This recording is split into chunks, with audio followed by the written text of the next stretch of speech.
যখন থেকে আপনি অন্যরা আপনায় নিয়ে কি ভাবছে সেটা ভাবা ছেড়ে দেবেন, তখন থেকে আপনি নিজেকে খুঁজে পাবেন। আপনার দুঃখ কমে আসবে, অবসাদের পাহাড় হালকা হয়ে যাবে, বিষণ্ণতার মেঘগুলো উড়ে যাবে বহু দূরে। আমাদেরকে জীবন যতটা না দুঃখ দেয়, তার চেয়ে বেশি দুঃখ দেয় জীবনে আসা মানুষগুলো।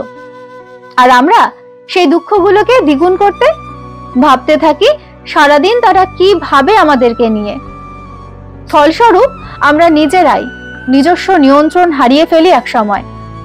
আচ্ছা, একবার চোখ বুঝে ভাবুন তো দেখি, কি এমন উপকার হয় অন্যরা আপনায় নিয়ে কি ভাবলো সেটা ভেবে? আপনার কি এমন ধসে পড়বে কেউ আপনায় ভুল বুঝলে? যারা পিছনে কথা বলে বেড়ায় তারা কি আপনার শুভাকাঙ্ক্ষী যে আপনাকে তাদের মন রক্ষা করতেই হবে? ভাবতে দিন না। যারা যা ভেবে শান্তি পায়, কারণ যাদের নিজেদের জীবন সুখের না, তারাই বরং অন্যদের দুঃখের দিকগুলো মনে করাতে উদ্গ্রীব থাকে।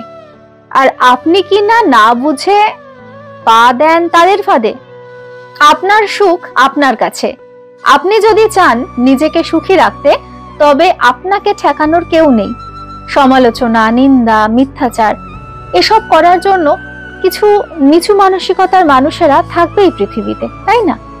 সবাই ভালো হলে তো এটা পৃথিবী না হয়ে স্বর্গ হয়ে যেত। কিন্তু আমাদেরও তো বুঝতে হবে এটা পৃথিবী, ভালো মন্দের সংমিশ্রণ তো থাকবেই।